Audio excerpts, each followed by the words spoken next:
one touch, I could with you, with just one touch, I could feel my body giving.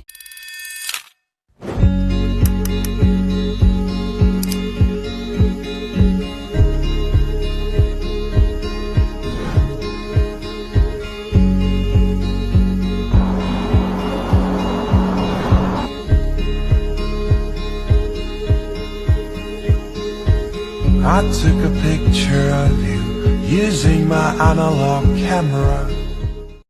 Assalamualaikum warahmatullahi wabarakatuh. Kami dari kelompok 9 akan mempresentasikan PPT dengan tema sistematika penulisan laporan dalam penelitian dan kegiatan. Sebelumnya izin memperkenalkan diri, saya Fika Arianti dengan NPM 2517041046. Saya Sanjar Marsya dengan PN 2517041059. Saya Shalana Grasya dengan NPM 2517041098. Yang pertama, mengapa sistematika penulisan sangat penting, yaitu ada 4 poin. Di sini ada kearifan, profesionalisme, kelengkapan, dan mudah dicari. Pertama, struktur yang jelas membantu pembaca memahami isi laporan dengan mudah dan cepat. Yang kedua, penulisan sistematis menunjukkan kredibilitas dan standar profesional yang tinggi.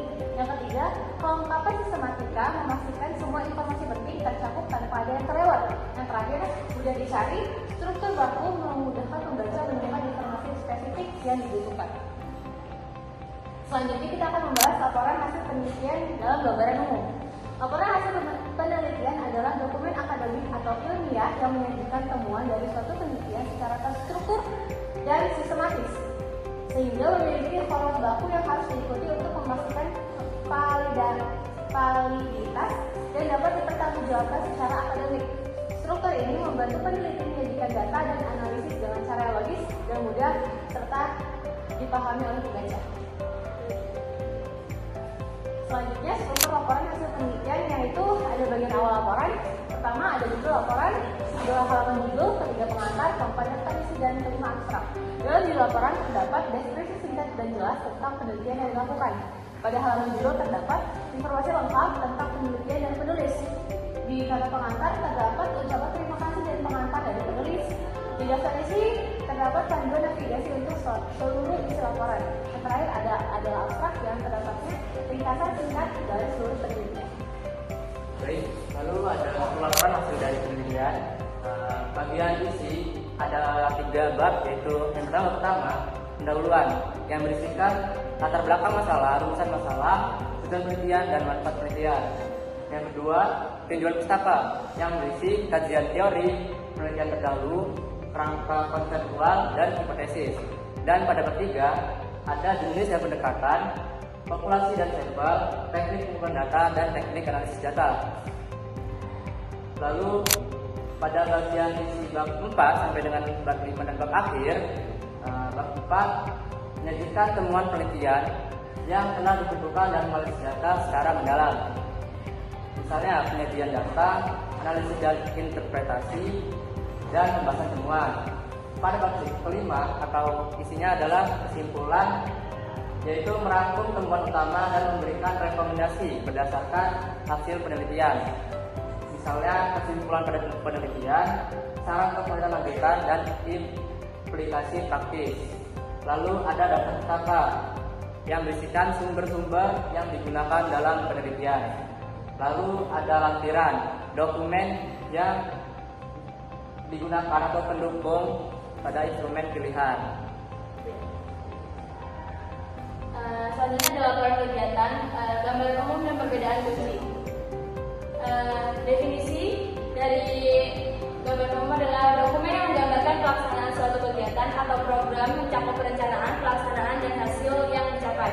Perbedaan utamanya adalah tidak memerlukan metodologi ilmiah ketat, lebih fokus pada deskripsi aktivitas, menekankan pada pencapaian tujuan, dan format lebih fleksibel.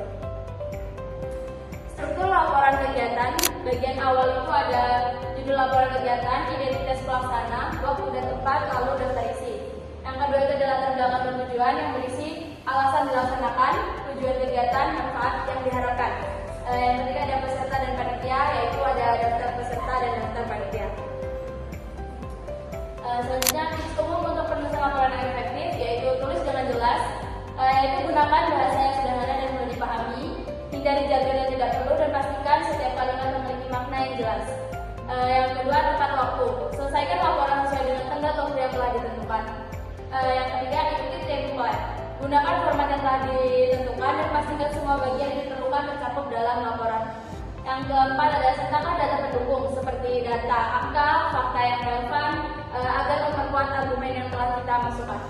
Yang kelima, periksa kembali, yaitu review dan edit laporan secara teliti sebelum diserahkan. Perhatikan tata bahasa, ejaan, dan format penulisan. Yang terakhir ada objektif dan jujur. Sajikan informasi secara objektif tanpa bias. Akui kekurangan dan tantangan yang dihadapi dengan jujur. Terakhir adalah kesimpulan. Sistematika adalah kunci struktur yang jelas membuat laporan yang mudah dipahami serta dipercaya. Yang kedua, sesuaikan dengan jenis laporan. Laporan penelitian dan kegiatan memiliki format yang berbeda. Yang ketiga, praktik membawa kesuksesan. Semakin sering Anda menulis atau semakin sering kita menulis laporan, semakin baik kualitas laporan kita. Sekian presentasi dari kelompok 9. Mohon maaf bila ada kekurangan. Kami akhiri. Wassalamualaikum warahmatullahi wabarakatuh.